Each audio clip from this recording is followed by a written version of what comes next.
So I guess we can start with an introduction. My name is Rickey Lee Rogers. I'm a tattoo artist of 26 years. We're in my studio, Diablo Ink Tattoo. It's located in Pleasant Hill, California. It's the deep East Bay, the San Francisco Bay Area. So welcome.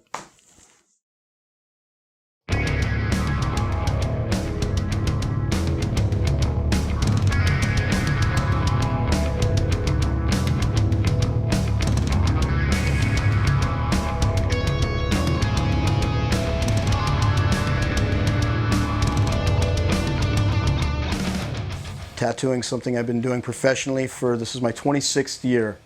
But I've been infatuated with tattooing my whole life. As a kid, if I didn't get the lick 'em and stick 'ems in my Cracker Jacks, I was mad. You know, all of my uncles and my father had a military background, so that imagery made an early impression on me. The Marine Corps and Army tattoos, as well as all the nautical stuff. And you know, my infatuation with all that imagery, especially the classic stuff, you know, the skulls and crossbones, Jolly Rogers and those things. So the military history of tattooing made a big impression on me, and the motorcycle culture, the outlaw biker culture as well, from an early age. I remember my uncle came back from Vietnam. He lived with us for several months. He had the chopper, the tattoo, the whole 9 yards. So that was always an image and a part of the culture that appealed to me. You know, growing up, wow, I remember drawing tattoos on my buddies in the tree fort with cigarettes that we'd stolen from our parents. Probably junior high school, like I said, I grew up around bikers as well, so there was a lot of tattooing going on you know, outside of the shop environment, so to speak. You know, there was kind of the prison influence. So I had seen how to make tattoo machines and how to hand poke tattoos. And I think 8th grade, I found out that the ink we used in mechanical drawing class was also tattoo ink. So I stole some ink from Mrs. Fran's mechanical drawing class, and I did my first tattoo. I actually still have it. It's this little dot on my wrist. You know, from there, I did a couple tattoos, got in trouble, of course, and went on, you know, a year or two later, I think I was 15 or 16, I built my first tattoo machine out of an 8-track tape deck motor, so that'll give you an idea of just how long that I've been messing with this medium. So, you know, I played with those very primitive tools, and of course the tattoos that resulted were very primitive as well. I knew that I couldn't do on skin what I could do in other mediums with my art, so I kind of I quit tattooing, and at the time I'd gotten into music. The hardcore scene was really jumping off in the Bay Area in the early 80s, and I did a lot of flyers, and was really privileged. Some buddies that I grew up with had a band. You know, I read a lot, and I'd come across this word in Frankie Herbert's Book of Dune, sadist, and it just sounded like a great name for a heavy band. And these friends of mine took the band name that I found, and I did a lot of the artwork for their flyers and some magazine articles. It was used, you know, throughout the scene. So I did some stuff for Sadists, a band called Hex, some other friends of mine in Autopsy. Was really a great time to be young in the Bay Area. You know, bands like Metallica were just, they were just guys at the bar waiting to get up on stage and play at small clubs. So Metallica and Exodus, Slayer, what a great time. You know, that was a big influence on me as well. You know, music and art and tattooing go hand in hand. So, you know, I had an opportunity. I was getting in some trouble. I had an opportunity to leave and join the military. I joined the Navy, and Steve DiGiorgio, who actually made this the introduction between Artie and myself for this interview, he sent me some artwork that I had started before I left, and I finished it, and it went on to become their first album cover. Really proud of that. 30 plus years later, and my artwork's still relevant on some level. I just purchased a t-shirt from overseas. There's a guy reproducing that album cover on t-shirt, and I was able to get one for my son who's turning on to this heavy music. It really makes me proud that 30 years later, like I said, that it's still relevant. So, you know, I mentioned that I joined the military, and really that's the heart of this tattoo culture. You know, sailors brought tattooing from the Polynesian Islands to Western culture, and you know, it spread, and we put our own brand on it. So I was stationed in Long Beach, and I went overseas. I did my first tour in the Persian Gulf during Desert Storm, and you know, I got tattooed overseas in Singapore, in Johnny Two Thumbs' shop. It's a very famous tattoo studio for sailors in the 7th Fleet, and I remember just really getting a passion for the art of tattoo again, especially, like I said, being part of that history where the military and tattooing are concerned. So I got some tattoo work done in Singapore, and I remember telling a very close friend of mine, you know, when we get back to Long Beach, I really want to start doing this again, man. I'm going to go to every shop in Long Beach and bring my artwork and see if I can get an apprenticeship. After you do what we call a Westpac, a deployment, there's usually a 6 to 9 month period where your ship is in harbor, you're not going to sea, so it's pretty much like a regular 9 to 5 job. And what happened for me is, you know, I went into Long Beach. Long Beach they used to have an amusement park there called the Pike. If you're familiar with tattoo history, you'll know that the Pike is the epicenter of West Coast tattooing as far as that early military, what they call traditional tattooing. Burt Grimm's shop was about all that was left at that time. But, you know, I spent some time around Burt Grimm's shop, and no one offered me an apprenticeship. Rick Walters, in fact, would run you off if you talked tattooing and weren't spending any money. I would ride over on my Harley, and he would talk motorcycles, but he wouldn't talk tattooing with me. So Rick Walters ran me off, and I'd heard about an old man in San Pedro on the other side of the bridge from the Long Beach Naval Station. And I went across the bridge with, coincidentally, the Sadist album cover that I had done. I was using it to hold a bunch of my artwork. And I mean, the old days, a vinyl album cover, so it was full of artwork. And I went into the shop, American Tattoo in San Pedro, and I met Pop Saller. And you know, I went with the same friend who I'd told that I really want to get him into this medium. I really would like to start tattooing again. I brought him with me, and I don't know, karma, just dumb luck. But Pop saw my artwork in that album cover, and he offered me apprenticeship without my having to ask or anything. You know, it was, like I said, it was very karmic. Just really life-changing for me. You know, so I went to work for the Navy, got off work, went across the bridge, and I did a traditional apprenticeship for Pop Saller. I showed up, and I would sweep the place, clean the toilet, you know, do all the art. He asked me if I could do freehand enlarging and reducing, and I said, sure, if you're not in a hurry. I can pretty much draw anything I can see.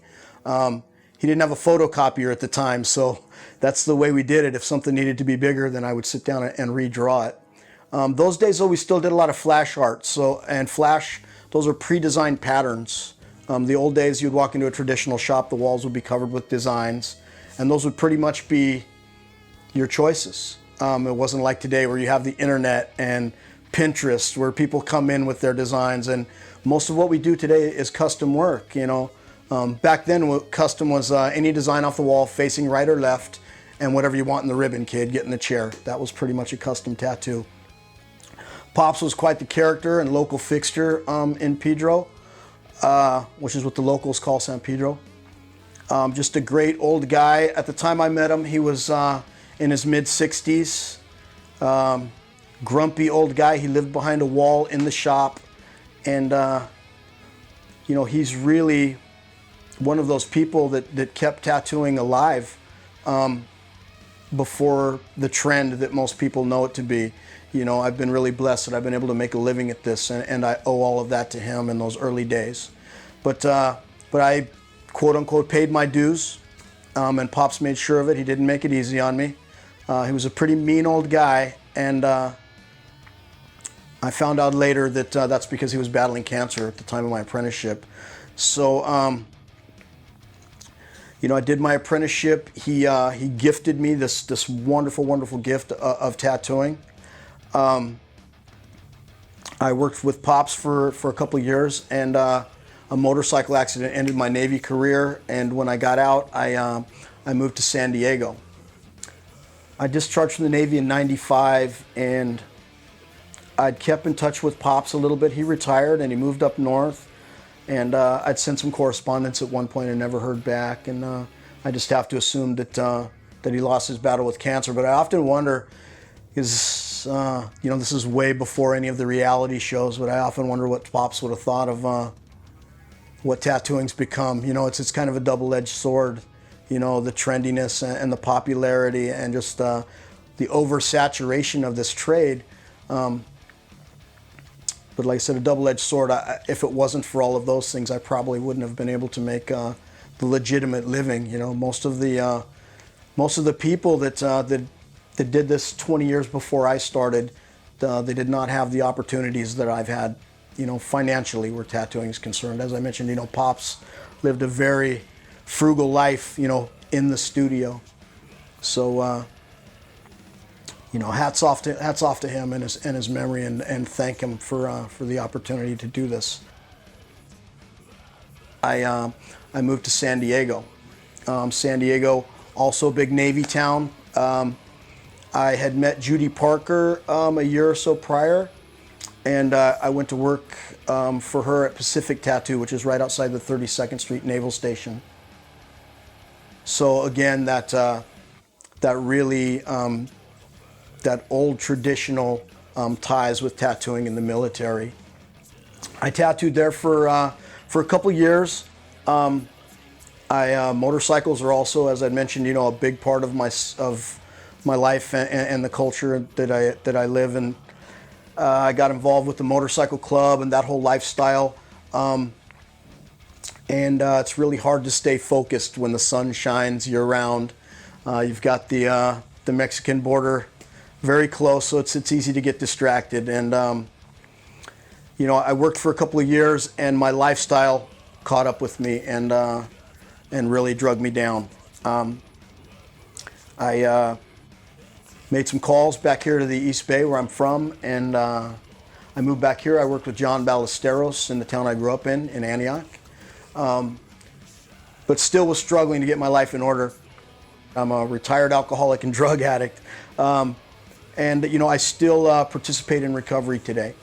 You know, I do the meetings, and I go into the county jails once a month, and I talk to the guys in jail about changing their life. Jails are where my addiction led me. It's been 15 years, and you know, I still participate in the recovery lifestyle. It's a real ingrained part of who I am today. And without that, I wouldn't have tattooing. Maybe I'd be tattooing in prison. I think, you know, as a kid growing up around those bikers and that prison lifestyle, I think that was part of my infatuation. I figured when I ended up in prison, I'd never need a cigarette hustle. So I've been really blessed to turn this into a legitimate career. As I mentioned, I've been doing this professionally. This is my 26th year. I've been sole proprietor of Diablo Ink Tattoo for the last, August will make 10 years, so over 9 years now. I'm proud of the fact that all the artists here I've known for a decade, if not their whole careers. So I don't just rent out stations. I've basically created an environment that myself and my friends can come and create art and tattoo, and I'm really proud of that. You know, I'm really blessed. I'm involved in recovery. You know, motorcycles are still a big part of my life. You know, most days I get to ride to work when the weather permits. I still run my shop like an old school walk-in street shop. You know, most of my clients are appointments, but I really like to be available for those walk-ins too. I don't know, you know, I'm pretty antisocial, generally speaking. So tattooing has given me an opportunity to meet a lot of people I probably never would have met, much less developed relationships with. I talked to Artie a little bit about this earlier, and we were talking about some of the larger pieces that I'm really proud to have done, you know, artistically, and I have some of those, absolutely, and you know, I'm very proud of them. But honestly, there's a connection that I make with people on a very intimate level when I'm just doing things as simple as a name. You know, I feel honored that people can come in and sit down in my chair and commemorate the birth of a child. That's huge, and to be an intimate part of that is something that I don't take lightly. You know, as I'd said, I'm active in the recovery community, recovering drug addicts and people dealing with different traumas. They refer to time with me as tattoo therapy, and that's something that I believe in as well. It's almost like bloodletting. It's a very stress relieving therapeutic process, and you know, I enjoy getting tattooed. I don't mean that I think that they feel good. The older I get, it seems that the more they hurt, but there's definitely a therapeutic value involved in the process.